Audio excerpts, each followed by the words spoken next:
going back to the question again. Would you phrase it again for me, just briefly? My question was whether or not this change, or this millennium that is supposed to occur in August of 1987, may bring about a similar result as what happened when the revolt of the common people against the high priests and the high politicians of the Mayan Empire reached their point of no return.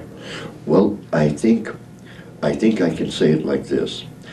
The date of Seacatl Topiltzin Quetzalcoatl's birth is 947. That's established. It's accepted everywhere.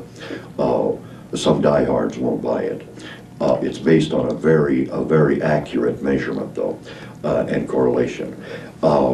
The thing that happened, you see, was not just the Mayan civilization. If you look at the 9th century, everything in the Americas went upside down. And if you look at Europe, I think you'll find that things weren't going so good there, and neither were they going so good in China. The whole planet seemed in a state of convulsions as the fourth sun reached its conclusion.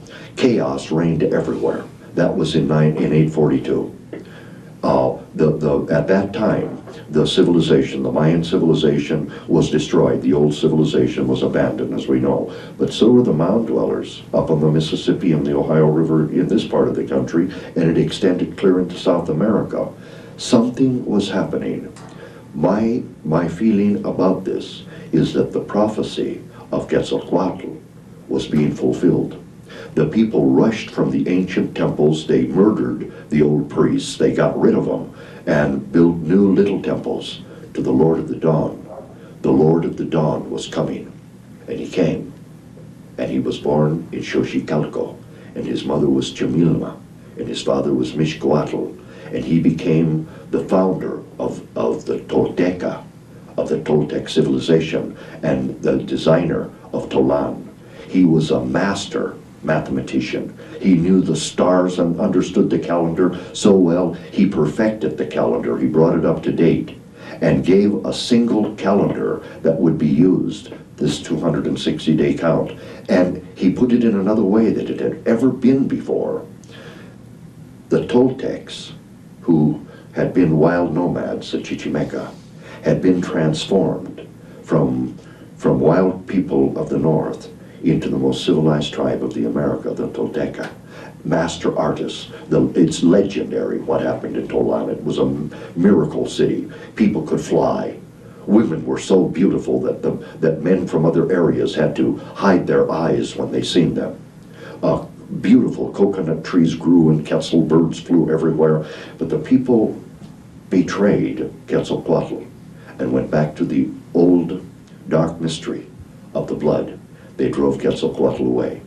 Lord of the Dawn, my book, Lord of the Dawn, published by Naturecraft, deals with that. It was my first book.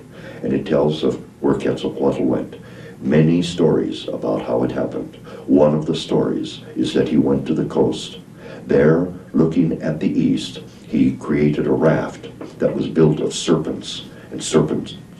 And he sailed off into the east, vowing that he would return on the day of his birth, in the year of his birth, which would have been the day one read, the year one read. That's what Seacatl means.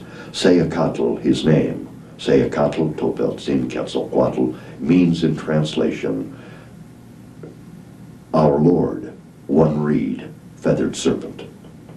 Okay, Tony, hey, I don't want to be too flip about any of this. I mean, I think it sounds potentially very grave, but I'm just wondering what you suggest for the coming of this date. I mean, should we go out and start stocking up on canned food and dried things, or buy gold, or I mean, what should people do about this? Well, I'll tell you, and I don't have to go all the way to Mexico to do it. I could pull it right out of the New Testament. And I'd say, who do you serve? In other words, you cannot be on the fence any longer. You have to decide, do you believe in a higher power, stay with that higher power and work with it, or you're going to be on the other side. It's either black or white. There's no gray. That's right. It's either, is this a spiritual experience. I could say something to people who would stock up on food and find places to hide. Why don't you do something about the kids? That's right, the children. That's right. Because Let's do something about the kids. Because the youth of today is our future. You bet, and they're going to live in a beautiful world, my friend. Such a world is coming. Such a world, this planet, I'll tell you, I don't know if it, I've never been to another planet. Not that I have any recollection of. Not But I'll make physical. you a bet that what's going to happen on this planet in the next 1,144 years is nothing less than unbelievable. The greatest pieces of science fiction can't even touch what we're going into. Hey, can I get off this subject for a quick minute and ask both of you what you think about the world instant of cooperation that people are talking about for the end of this year?